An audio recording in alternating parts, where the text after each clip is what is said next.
Eh bien, bonjour à tous et bienvenue pour cette troisième émission Skytech, émission dédiée aux nouvelles technologies. Donc, on a fait deux émissions complètement différentes de celle-ci, parce qu'aujourd'hui, on est sur un podcast. On a reçu les assos, on a reçu les listes et aujourd'hui, on est tout seul. On est tout seul pour cette chronique parce que c'est notre objet social et il fallait qu'on la fasse pour la radio, pour l'ouverture des podcasts. On remercie tous ceux qui passeront sur le stream et sur YouTube donc pour la rediffusion. Et voilà, aujourd'hui je suis accompagné donc de Julien et Pierre en régie, de Yacine Slimane, notre grand président à côté, qui n'écoute pas ce qu'on dit. Non, je rigole, il est en train de regarder le live.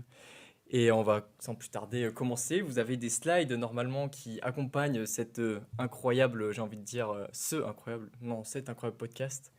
Et on va commencer. Donc pourquoi parler de nouvelles technologies? Parce que comme je dis, c'est notre objet social et parce que j'ai envie. Les nouvelles technologies, qu'est-ce que c'est? Donc les nouvelles technologies, à distinguer des hautes technologies qui ne sont pas tout à fait la même chose, qui désignent donc deux réalités différentes. Les nouvelles technologies, ce sont, comme donc son nom l'indique, les technologies récemment découvertes, récemment parues. Et pourquoi distinguer des hautes technologies? Parce que toutes les nouvelles technologies ne sont pas des hautes technologies. On peut parler, par exemple, prendre l'exemple des tableaux blancs virtuels, entre guillemets, qu'on a dans les classes. Ça peut être qualifié de nouvelles technologies, mais pas de haute technologie, parce que ce n'est pas une technologie de pointe de haut niveau. Par exemple, le microscope à rayons électriques, à balayage électrique, pardon, est une technologie de pointe et une nouvelle technologie par la même occasion. Il ne faut pas non plus négliger le fait que les nouvelles technologies, ce ne sont pas que les NTIC, les nouvelles technologies de la communication. Et un autre phénomène important, c'est que le concept de nouvelle technologie est parfois très subjectif, puisque pour chaque génération, le concept de nouvelle technologie ne va pas désigner la même chose. Par exemple, pour une personne peut-être soit sextagénaire, j'ai envie de dire, Internet sera encore une nouvelle technologie. Alors que pour la génération actuelle, notre génération, typiquement, Internet n'est plus forcément une technologie, mais la 5G l'est, par exemple. Donc voilà, c'était très brièvement pour montrer un peu qu'est-ce qu'étaient les nouvelles technologies en introduction. Donc on va commencer avec 4 exemples issus du 20e et 21e siècle pour montrer que les nouvelles technologies, c'est vraiment lié à son temps, que les nouvelles technologies du 20e siècle ne sont plus forcément celles du 21e, et ainsi de suite. Donc ensuite, dès que je vous aurai montré ces 4 exemples, on va montrer en quoi ils ont amélioré notre société, mais aussi on va montrer les controverses qu'il peut y avoir derrière le concept de nouvelles technologies. Parce qu'on le sait, toutes les nouvelles technologies n'ont pas forcément aidé, entre guillemets, l'humanité ou n'ont pas toujours avancé dans le bon sens. Donc pour commencer, on va parler première invention du XXe siècle importante selon nous, donc les microprocesseurs. Donc ces microprocesseurs, c'est ce que vous retrouvez partout dans vos téléphones, dans vos écrans, dans notre table de mixage, vous les retrouvez partout. Ce sont des petites puces qui ont été inventées en 1969.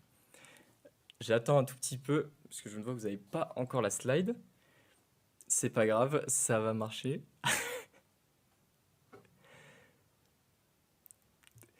Si ça marche pas, c'est pas grave, je peux continuer la chronique, on avance et dès que vous aurez trouvé le problème, c'est pas grave. Je continue un peu la chronique, je continue de vous expliquer ce que sont les microprocesseurs. Donc ils ont été inventés en 1969 par deux physiciens américains, donc Marcian Hoff et Federico Fage. Donc dans cette version du microprocesseur, l'ensemble des composants sont miniaturisés pour tenir dans un petit boîtier, comme vous pourrez le voir peut-être dans la slide d'après. Donc à la suite de cette invention, il y a différentes innovations qui ont vu le jour, innovation et plutôt amélioration qui ont vu le jour, comme l'augmentation de la fiabilité des puces, mais aussi leur augmentation de la vitesse de fonctionnement et une consommation énergétique moindre, ce qui est très important aujourd'hui, on le sait. Surtout en période de crise énergétique, bref, passons. On n'est pas là pour parler de ça. Donc comme je disais tout à l'heure, voilà, c'est des puces que vous retrouvez, qui ont été inventées en 1969 et qui composent quasiment tous vos éléments électroniques. Voilà, la plupart, c'est ceux qui, voilà, vous voyez enfin. En gros, c'est un gif de ce qui représente un microprocesseur. Dans un PC, par exemple, le processeur ou microprocesseur, c'est celui qui fait tous les calculs. Dès que vous tapez quelque chose, c'est lui qui va l'enregistrer, le traduire et, entre guillemets, vous le montrer au travers de l'écran. Donc voilà, on a fini donc sur ce microprocesseur. Vous avez des infos utiles sur les slides, vraiment les infos essentielles si vous voulez encore vous renseigner. Et si vous voulez aller plus loin, bien sûr, il y aura à la fin une slide sur les crédits et vous pourrez en savoir plus dessus. Maintenant, qu'est-ce que seraient les ordinateurs et nos microprocesseurs sans Internet? Donc encore une invention du XXe siècle qui est devenue, j'ai envie de dire, majeure et très importante pour nous aujourd'hui, qu'on utilise constamment, notamment pour streamer sur Twitch et faire des podcasts radio. Très important. Donc l'appareil s'est sorti en 1969 par la DARPA, donc la Defense Advanced Research Project Agency des États-Unis. Donc ils ont développé ARPANET, qui veut dire, encore une fois, Advanced Research Project Agency Network. Donc c'était le premier réseau de transfert de paquets de données sur un même réseau. Donc le premier transfert finalement d'informations au travers d'un réseau. Et donc à la base, ARPANET avait pour but de faciliter le transfert de données entre les différents corps d'armée des États-Unis. Et 3 ans plus tard, en 1972, ARPANET devient officiellement, elle n'est pas encore ouverte au public, mais c'est officiellement Internet. Et donc, elle permet l'interconnexion entre différents réseaux. S'il faut savoir la différence donc, de ARPANET et Internet, ARPANET c'est un réseau entre guillemets fermé qui est unique, et Internet sont différents réseaux qui sont mis en connexion. Et comme je disais tout à l'heure, il faut cependant attendre 1993 pour que ce qu'on appelle le World Wide Web, donc les 3 W sur le navigateur, entre guillemets, paraissent et permettent donc d'accéder à des pages hypertextes sur Internet et à ce qu'on connaît aujourd'hui. Donc ce sera prochainement, bien sûr, un autre sujet, parce qu'on parle du World Wide 3 aujourd'hui, qui est la suite, entre guillemets, du World Wide Web, mais on aura peut-être une autre chronique là-dessus. Maintenant qu'on a vu ces 2 premières inventions du XXe siècle, on va passer à une autre invention du XXIe siècle. Cette fois, on change de siècle et on va parler de CRISPR-Cas9. Alors, c'est peut-être quelque chose que vous avez vu ou pas en SVT. Moi, je l'avais vu en SVT, c'est pour ça que j'ose en parler aujourd'hui, que c'est une invention qui paraît incroyable, qui est considérée comme une nouvelle technologie aujourd'hui. Donc, comme je disais, donc, ça a été inventé en 2012 par Emmanuel Charpentier et Jennifer Doudna, prix Nobel de chimie, pour leur découverte donc CRISPR-Cas9. Et pour faire simple, donc les CRISPR, ce sont des courtes séquences d'ADN répétées et reconnaissables. Donc ces caractéristiques font qu'une enzyme, la Cas9, peut être associée à une séquence CRISPR pour viser précisément une région du génome. Simplement, pour faire peut-être plus simple, parce qu'il y a beaucoup de termes techniques que j'ai pris forcément sur des sites incroyables qui vous décrivent ce que c'est CRISPR. CRISPR, en fait, c'est clairement un ciseau moléculaire. Vous pouvez prendre certaines séquences d'ADN et les recopier. Ce qu'il faut comprendre au travers de ça, parce que comme je dis, c'est un ciseau. Et depuis des centaines, voire des milliers de variations de cette invention ont été développées, comme CRISPR-On et CRISPR-Off, qui améliorent donc la longévité des changements de génome créés par CRISPR. Donc invention totalement, j'ai envie de dire, disruptive, si je puis utiliser ce mot. Merci Emmanuel Combes. Passons. Dernière invention par contre de ce siècle, qui touche cette fois peut-être au domaine de l'économie, c'est les crypto-monnaies et la blockchain. Donc les crypto-monnaies et la blockchain, c'est très actuel. Vous avez encore les éléments essentiels sur la slide. Donc une émission entière sera dédiée à ce sujet plus tard, mais pour faire simple, la blockchain, c'est une invention technologique qui risque de changer radicalement nos modes de consommer et qui peut être ignorée notamment pour cette première émission. Il fallait vraiment en parler. Donc si on devait décrire assez simplement ces crypto-monnaies, on pourrait dire que ce sont des monnaies numériques en usage sur Internet. En usage sur Internet, indépendantes des réseaux bancaires et liées à un système de cryptage. Donc ces crypto-monnaies, elles peuvent être minées, ce qu'on appelle minées par des ordinateurs, qui décryptent justement par des calculs complexes la blockchain et donc en font, entre guillemets, des crypto-monnaies. Ces crypto-monnaies peuvent être, on refait le Bitcoin, première crypto-monnaie inventée en 2009, donc par Satoshi Nakamoto, qui permet aujourd'hui de réaliser certaines transactions. Tout le monde connaît le Bitcoin forcément aujourd'hui, c'est une crypto-monnaie, c'est lié à la blockchain, et vous en saurez plus le semestre prochain sur une émission blockchain crypto-monnaie. Voilà. Maintenant qu'on a vu ces 4 premiers exemples, vous en savez un petit peu plus sur les nouvelles technologies. On en a vu 4, donc pour rappel, les microprocesseurs, ARPANET, Internet, le World Wide 3, CRISPR-Cas9 et les crypto-monnaies. Donc tout ça, ça peut être considéré comme des nouvelles technologies et on va voir qu'elles ont radicalement changé, j'ai pas envie de dire la face du monde, mais nos façons de consommer, nos façons d'agir et d'interagir. Donc vous en savez plus. Donc on va reprendre les exemples maintenant développés à l'instant. Et le premier, donc, ce serait les avancées des microprocesseurs, puisque grâce aux avancées de la gravure et l'arrivée des microprocesseurs, donc, ça a permis le développement d'ordinateurs de plus petite taille, ce qui permet aujourd'hui, par exemple, d'avoir des ordi portables, comme vous avez tous aujourd'hui, ou des iPads tout simplement, et permet aussi une meilleure fiabilité des composants électriques, et qui vous permet donc de garder plus longtemps vos PC. Alors voilà, là vous avez une image du tout premier ordinateur produit dans les années 1940 aux États-Unis. Vous voyez, il faisait 30 tonnes, ce qui est un poids conséquent. Il était entreposé dans des grandes salles, voire hangars.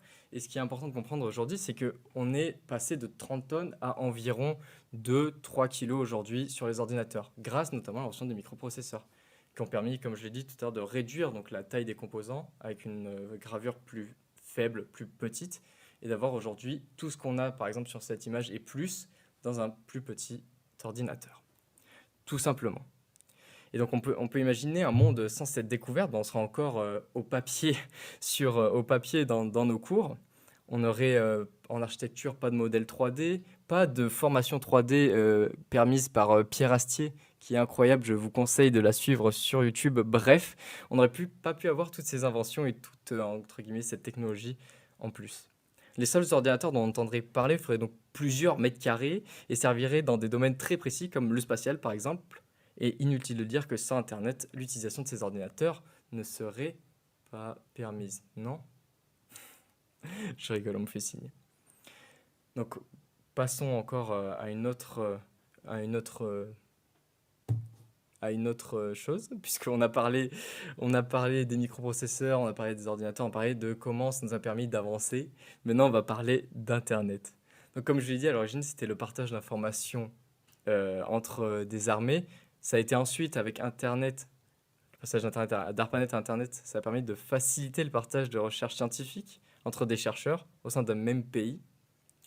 Et avec l'arrivée du World Wide Web, Internet a pu se diversifier grandement. Du partage de données scientifiques entre chercheurs et entre armées, on est passé au partage de connaissances, comme on peut le voir par exemple sur Wikipédia.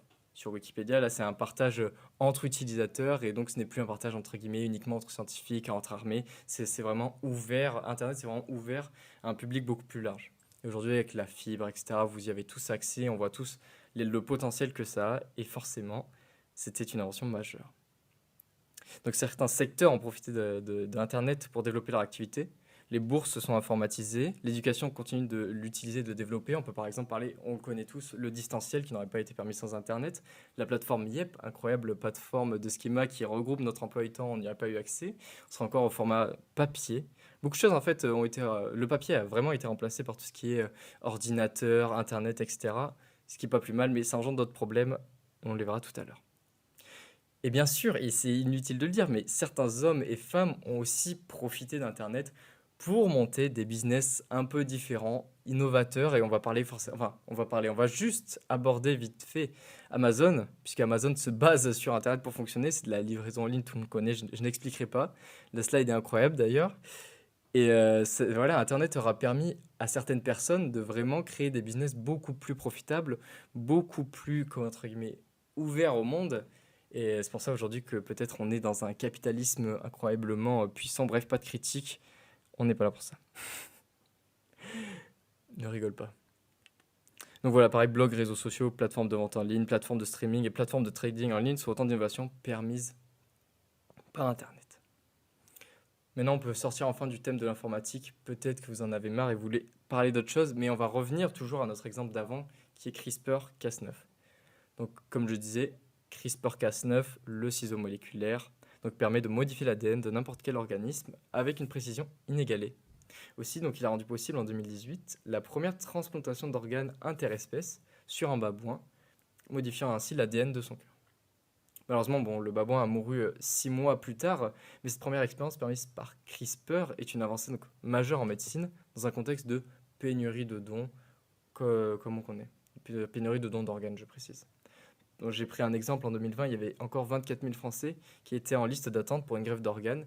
Et CRISPR, c'est un peu l'innovation qui pourrait permettre de transformer... J'aime pas trop ce mot, c'est pas transformer, c'est plutôt adapter certains organes d'animaux au corps humain et qui permettrait donc de pas qu'il y ait de rejet, et permettrait de meilleures greffes, de plus nombreuses greffes aussi, donc de sauver plusieurs personnes. C'est pour ça que j'insiste vraiment sur CRISPR, parce que c'est pas forcément connu et c'est c'est quelque chose de surprenant, je trouve.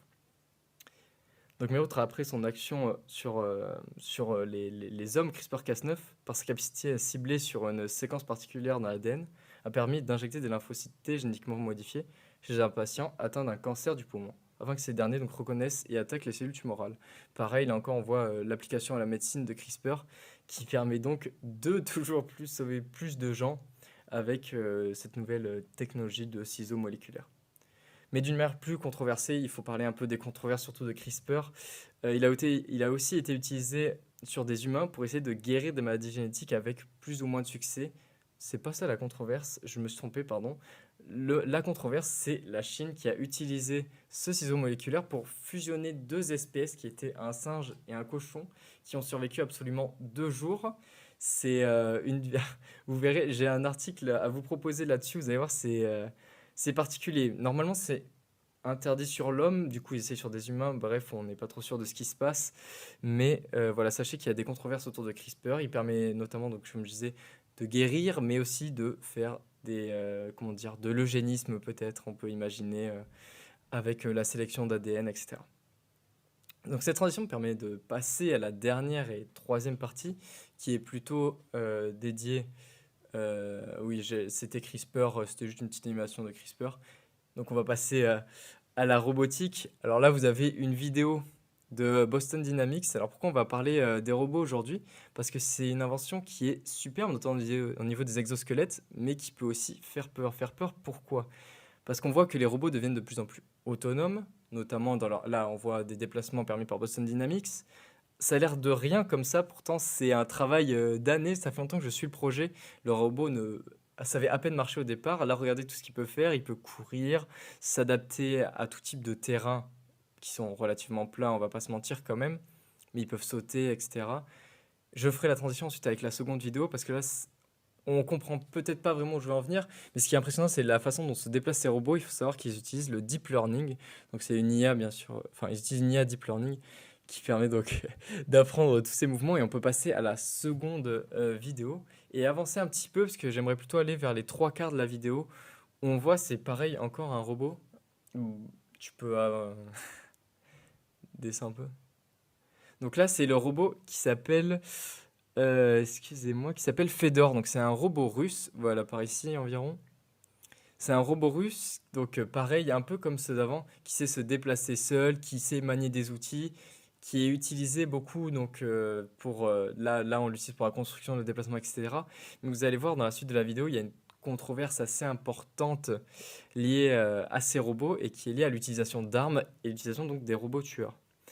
Pourquoi ça fait débat? Parce que c'est des robots automatisés, il n'y a personne derrière qui prend la décision, entre guillemets, de tuer ou non. Et c'est ça la grande controverse. Et il y a eu un débat dans l'Union européenne à propos de ça d'ailleurs.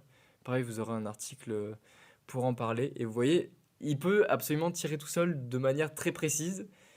Bref, je tenais absolument à aborder aussi la question des robots, parce que c'est une nouvelle technologie sûrement incroyable, et surtout au niveau des exosquelettes, puisque robotique ne va pas sans exosquelette.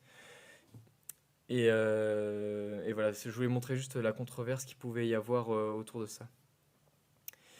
Oui, voilà, ce que j'ai oublié de dire, c'est que voilà, c'est l'ONU qui avait mis en garde contre d'abord l'utilité de ces robots et la création de ces robots, qui avait pensé que d'abord ces robots devaient être principalement faits pour, entre guillemets, des secteurs tiers et non l'armée, bien sûr. Et voilà, qui avait mis en garde contre la création de ces robots. Mais pourtant, on voit qu'aujourd'hui, malgré les controverses de l'ONU et malgré les avertissements de l'ONU, on assiste à ce type de création aujourd'hui. Et deuxième invention dont on a bien et longuement parlé, mais qui peut être néfaste, bien sûr, c'est le mauvais usage d'Internet, tout simplement.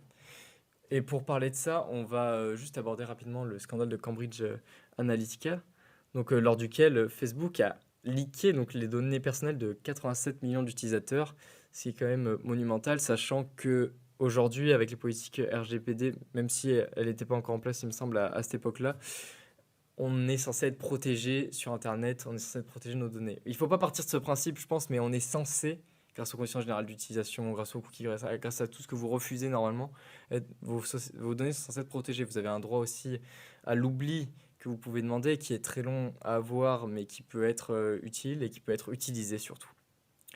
Donc ce qu'il faut comprendre avec Internet, c'est que vos données, vous le savez, elles ne sont jamais réellement en sécurité. Il est clair que malgré les politiques de sécurité des données, donc conditions générales d'utilisation de l'Union européenne, de nombreuses dérives sont encore enregistrées. Mais quand les données personnelles, voire très personnelles de milliards de gens se trouvent en main d'un gouvernement, nous passons donc à une nouvelle étape du big data. Et on va parler en 5 minutes du crédit social chinois. Crédit social, qu'est-ce que c'est? C'est une application, entre guillemets, que chaque habitant en Chine possède et qui, entre guillemets, note leur comportement citoyen, j'ai envie de dire. Rembourser une dette à temps, faire des études, habiter dans tel secteur. C'est vraiment tout est pris en compte pour non pas forcément contrôler votre vie, mais pour vous noter par rapport à tous vos faits et gestes. C'est l'utilisation du big data qui permet ça, en effet, puisque toutes les données, bien sûr, sont stockées dans des serveurs utilisés par le gouvernement chinois. Si vous avez un score trop faible, vous ne pourrez pas accéder à certaines universités, vous ne pourrez pas accéder à certains jobs. Il y aura beaucoup de choses, entre guillemets, qui vous seront interdites. Et ça me paraissait important d'en parler aujourd'hui, puisque c'est Internet qui permet tout ça. Internet, on l'a vu, ça permet les blogs, ça permet les sites, ça permet le partage de connaissances. Ça permet aussi des dérives, comme le crédit social chinois, donc comme on vient de discuter. Et si vous êtes intéressé donc, par ce sujet, il y aura une émission qui sera quasiment entièrement dédiée à cela, qui est donc les nouvelles technologies en lien avec les démocraties et les dictatures, comment les gouvernements, que ce soit dans des démocraties et des dictatures ou tout type de régime, utilisent le big data et Internet à leur avantage, entre guillemets. Et voilà, donc maintenant vous en savez un peu plus sur les nouvelles technologies. J'espère que cette première chronique assez rapide finalement vous aura plu. Donc, pour rappel, on aura vu donc quatre inventions majeures dans les années 2000 et 1900. CRISPR CRISPR, ARPANET, les microprocesseurs et je ne me rappelle pas de la dernière, et la blockchain, donc quatre inventions majeures que j'ai décidé d'aborder aujourd'hui. Certaines seront abordées dans d'autres chroniques, donc non, le crédit social, mais ça, même si ce n'est pas une invention majeure, le crédit social sera abordé dans une autre chronique de la radio. Vous aurez aussi une émission sur la blockchain et les crypto-monnaies. Et tout ça sera prévu au semestre prochain. Donc si vous êtes intéressé, n'oubliez pas de rester, j'ai envie de dire, abonné à nos réseaux où vous pourrez voir tout type, oui, dis-moi. Alors, on avait une question de Leduc05 qui dit: En début de podcast, vous avez parlé d'inventions qui ont desservi l'humanité. Un exemple.